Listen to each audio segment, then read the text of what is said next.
ఇక బంగాళాఖాతంలో తుఫాను దూసుకొస్తుంది. ఫెంగల్ తుఫాను ఏపీలోని కోస్తా జిల్లాను వణికిస్తుంది. నైరుతి బంగాళాఖాతంలో ఉన్న తీవ్ర వాయుగుండం క్రమంగా బలపడి తుఫానుగా మారనుంది. శ్రీలంక తీరాన్ని ఆనుకుని తమిళనాడు వైపు పయనిస్తుంది.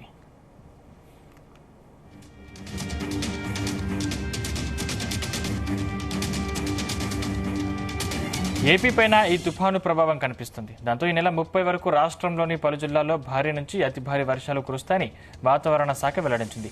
కోస్తా జిల్లాలపై ప్రభావం ఉంటుందని అంచనా వేసింది. నెల్లూరు, ప్రకాశం, తిరుపతి జిల్లాలో భారీ వర్షాలు కురుస్తాయని అప్రమత్తం చేసింది. మత్స్యకారులు ఎవరూ వేటకు వెళ్లవద్దని హెచ్చరించింది.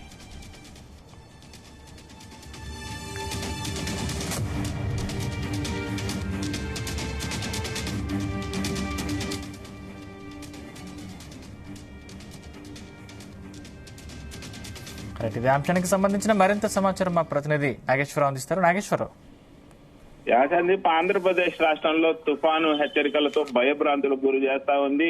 ఇప్పటికే రైతులకు సంబంధించి భయభ్రాంతులకు గురవుతుండగా రాష్ట్ర ప్రభుత్వం కూడా ఏదైతే తుఫాన్ కి సంబంధించి ఫెంగల్ అనే నామకరణం చేసి తుఫాన్ ఎఫెక్ట్ వాతావరణ శాఖ తెలిపిందో, వాతావరణ శాఖ తెలిపిన అనుక్షణం కూడా ప్రతి క్షణం ఇప్పటికీ కూడా ఆ ప్రభుత్వం భయభ్రాంతులకు గురవుతున్న పరిస్థితి అయితే ఉంది. ముఖ్యంగా ఏదైతే ఆంధ్రప్రదేశ్ రాష్ట్ర వ్యాప్తంగా కూడా మరొక 24 గంటల్లో భారీ వర్ష సూచనతో ప్రభుత్వ అధికారులు ఎలక్ట్ అయిన పరిస్థితి ఉంది. దీంతో జిల్లా కలెక్టర్లకు గానీ రాష్ట్ర వ్యాప్తంగా అధికారులు గానీ సమాచారం ఇవ్వడంతో లోతట్టు ప్రాంతాలన్నీ కూడా అప్రమత్తం చేసిన పరిస్థితి ఉంది.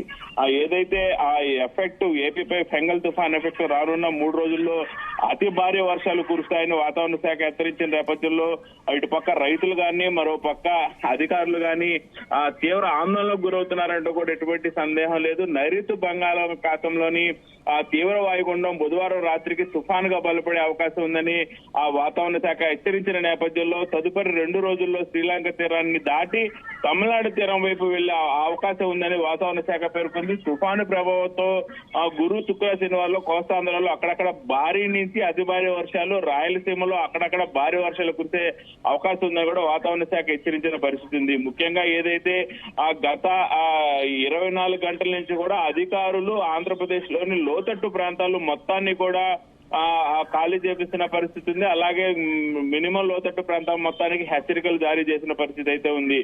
ముఖ్యంగా ఏదైతే తుఫాను ప్రభావంతో ముఖ్యంగా గురు, శుక్ర, శనివారంలో కోస్తాంధ్రలో వర్షాలు కురుస్తాయని, అలాగే ఏదైతే రైతులు పంటలు ఆరబెట్టుకునే పొలాల్లో ఆరబోసుకునే నేపథ్యంలో వారందరినీ కూడా పంట శుభ్రం చేసుకోవాలని, పంట తీసి ఇండోర్ లో ఆరబెట్టుకోవాలని కూడా వాతావరణ శాఖ ఇప్పటికే హెచ్చరించిన నేపథ్యం గడిచిన 6 గంటల్లో గంటకు 10 కిలోమీటర్ల వేగంతో ఉత్తర వాయువ్య దిశగా కదులుతున్నట్లు కూడా వాతావరణ శాఖ తెలిపింది. తీవ్ర వాయుగుండం ప్రస్తుతానికి ట్రంకోమల్లికి తూర్పుగా 1110 కిలోమీటర్ల ఇదిగా నాగపట్నానికి ఆగ్నేయంగా 30 కిలోమీటర్లుగా, పుందిచేరికి 450 కిలోమీటర్లుగా, చెన్నైకి 530 కిలోమీటర్ల దూరంలో కేంద్రీకృతమై ఉందని ఆ విపత్తుల వాతావరణ సంస్థ ఎండీ రోనకి కోర్మనాథ్ ఇప్పటికే తెలిపిన పరిస్థితి అయితే ఉంది. ముఖ్యంగా వాయువ్య దిశగా కదులుతున్న తీవ్ర వాయుగుండం బుధవారం రాత్రికి తుఫానుగా బలపడే అవకాశం ఉందని కూడా వాతావరణ శాఖ హెచ్చరించిన నేపథ్యంలో శనివారం నుండి ఎట్టి పరిస్థితుల్లో మత్స్యకారులు సముద్రంలోకి వెళ్లరాదంటూ కూడా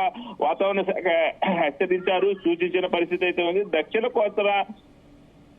కోస్తా తీరం వెంబడి గంటకి 55 నుంచి 65 కిలోమీటర్ల, గరిష్టంగా 75 కిలోమీటర్లతో వేగంతో ఈదురుగాలులు వీచే అవకాశం ఉందని కూడా కోర్మనాథ్ తెలిపారు. లోతట్టు ప్రాంత ప్రజలందరూ కూడా అప్రమత్తంగా ఉండాలని ఆ వాతావరణ శాఖతో పాటు రాష్ట్ర అధికారులు కూడా సూచించిన పరిస్థితి ఉంది. అయితే ముఖ్యంగా భారీ వర్షాల నేపథ్యంలో వరి కోతలు, ఇతర వ్యవసాయ పనుల్లో రైతులు తగిన జాగ్రత్తలు తీసుకోవాలని వాతావరణ శాఖ అధికారులు రైతులకి కోరుతున్న పరిస్థితి ఉంది, హెచ్చరిస్తున్న పరిస్థితి ఉంది, అలాగే సూచిస్తున్న పరిస్థితి ఉంది. ముఖ్యంగా రైతులు పంట పొలాల్లో అదనపు నీటిని బయటకు పోయేలాగా పూర్తిగా ముందే చర్యలు తీసుకుంటే మంచిదని వాతావరణ శాఖ కోర్మనాథ్ ఇప్పటికే హెచ్చరించిన పరిస్థితి ఉంది. అలాగే పండించిన ధాన్యాన్ని సురక్షిత ప్రాంతాల్లో ఉంచుకోవాలని అధికారులు కోరుతున్న పరిస్థితి అయితే ఉంది. ముఖ్యంగా రానున్న 4 రోజులు వాతావరణం క్షీణించే స్థాయిలో ఉంటదని కూడా వాతావరణ శాఖ అధికారులు చెప్తా ఉన్నారు. ముఖ్యంగా నెల్లూరు జిల్లా, సత్యసాయి జిల్లా, వైఎస్ఆర్ జిల్లా, అన్నమయ్య జిల్లా, చిత్తూరు జిల్లా, తిరుపతి జిల్లాలో కొన్ని ప్రాంతాల్లో మోస్తారు నుంచి భారీ వర్షాలు కురిసే అవకాశం ఉందని కూడా వాతావరణ శాఖ చెప్పింది. అలాగే కాకినాడ జిల్లా, కోనసీమ జిల్లా, తూర్పు గోదావరి జిల్లా, పశ్చిమ గోదావరి జిల్లా, ఏలూరు, కృష్ణా జిల్లాల్లో కొన్ని ప్రాంతాల్లో తేలిక నుంచి మోస్తారు వర్షాలు కురిసే అవకాశం కూడా చెప్తున్నారు. అలాగే ఏదైతే అల్లూరు జిల్లా, విశాఖ విశాఖపట్నం జిల్లా, అనకాపల్లి, గుంటూరు జిల్లా, బాపట్ల జిల్లా, ప్రకాశం జిల్లాలో కొన్ని ప్రాంతాల్లో తేలికపాటి వర్షాలు కురిసే అవకాశం కూడా ఉన్నట్టు అధికారులు చెప్తా ఉన్నారు. ముఖ్యంగా ప్రకాశం, నెల్లూరు, చిత్తూరు, వైఎస్ఆర్, అన్నమయ్య, తిరుపతి జిల్లాల్లో కొన్ని ప్రాంతాల్లో భారీ నుంచి అతి భారీ వర్షాలు కురుస్తాయన్న నేపథ్యంలో వీరందరూ కూడా అప్రమత్తంతో ఉండాలని అధికారులు హెచ్చరిస్తున్నారు. ముఖ్యంగా రైతులు, మధ్యతరగతి కుటుంబీకులు భారీగా నష్టపోయే అవకాశాలు ఉన్నారని వాళ్ళు తగు జాగ్రత్తలు తీసుకోవాలని వాతావరణ శాఖ హెచ్చరించింది. ముఖ్యంగా ప్రకాశం, నెల్లూరు, చిత్తూరు, వైఎస్ఆర్, అన్నమయ్య, తిరుపతి జిల్లాల్లో అయితే ఖచ్చితంగా భారీ వర్షాలు కురిసే అవకాశాలు ఉన్నాయని వాతావరణ శాఖ హెచ్చరిస్తున్న పరిస్థితి ఉంది. అలాగే కాకినాడ, అనకాపల్లి, విశాఖపట్నం జిల్లాల్లో కొన్ని ప్రాంతాల్లో భారీ వర్షాలు కురిసే అవకాశం ఉందని కూడా వాతావరణ శాఖ హెచ్చరించిన పరిస్థితి ఉంది. అక్కడ చూసుకుంటే శ్రీకాకుళం, విజయనగరం, పార్వతీపురం, మన్యం, అంటే ముఖ్యంగా ఏ ప్రాంతాలకు orange alert, yellow alert, red alert జారీ చేశారు? ఇప్పటికే అధికారులు ఆంధ్రప్రదేశ్ లో చెప్పిన విధంగా ఏదైతే డిసెంబర్ 1 ఆదివారం నాటికి అయితే ఖచ్చితంగా పూర్తి స్థాయిలో భారీ వర్షాలు కురుస్తాయని అంటున్నారు. అలాగే నవంబర్ 30వ తారీఖు శనివారం రోజు కూడా భారీ వర్షాలు కురుస్తాయని చెప్తున్నారు. 29వ తారీఖు నుంచి ముఖ్యంగా 29, 31వ తారీఖు ఈ 3 రోజుల్లో ఖచ్చితంగా భారీ వర్షాలు కురిసే అవకాశం ఉందని వాతావరణ శాఖ చెప్తుంది. 29 శుక్రవారం, 30 శనివారం, 1 ఆదివారం.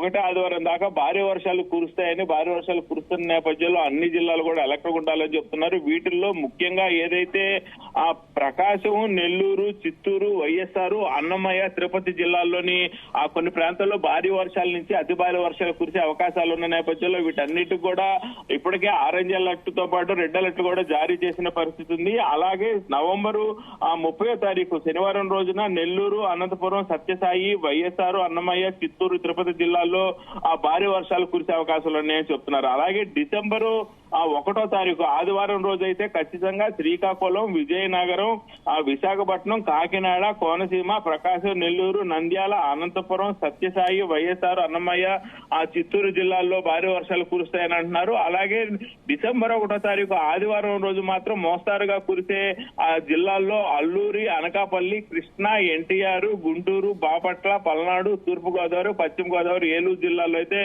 మోస్తారుగా వర్షాలు కురిసే అవకాశం ఉందని చెప్తా ఉన్న పరిస్థితి అయితే ముఖ్యంగా ఏదైతే ఆంధ్రప్రదేశ్ లో రానున్న 24 గంటల్లో కురవనున్న భారీ వర్షాలకు సంబంధించి, తుఫానుకు సంబంధించి ఫెంగల్ అనే నామకరణం చేశారు.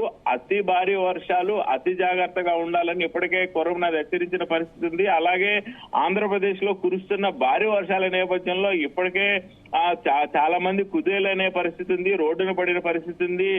మళ్ళా భారీ వర్షాల నుంచి అతి భారీ వర్షాలని అనటంతో అధికారులు అందరూ కూడా అప్రమత్తమైన పరిస్థితి ఉంది. ఇప్పటికే రాయలసీమ వైపు పూర్తి స్థాయిలో అధికారులు అప్రమత్తం అయ్యారు. ఆరెంజ్, రెడ్ 2 అలర్ట్లు రాయలసీమ వైపు ప్రకటించిన పరిస్థితి అయితే ఉంది. ఖచ్చితంగా రాయలసీమ జిల్లాల ప్రాంతంలోని రైతులు ఎవరైతే పంటని పొలాల్లో ఆరబెట్టుకునే పరిస్థితిలో ఉన్నారని, పొలాల్లో పంటను ఆరబెట్టుకున్న రైతులందరూ కూడా ముందుగా పొలం చుట్టూరుతో కూడా ఖచ్చితంగా వచ్చిన వర్షం నీరు వచ్చినట్టు పోయే విధంగా కూడా చుట్టుపక్కల కాలువలు తీసుకొని రెడీగా ఉండాలని చెప్పి కూడా అధికారులు చెప్తున్న పరిస్థితి అయితే ఉంది. ఖచ్చితంగా రాబోయే తుఫాను ఫెంగల్ మాత్రం ఆంధ్ర ప్రజలను, అధికారులను వణికిస్తుంది అనటంలో అయితే ఎటువంటి సందేహం లేదు. Sandeep, thank you Nageswararao.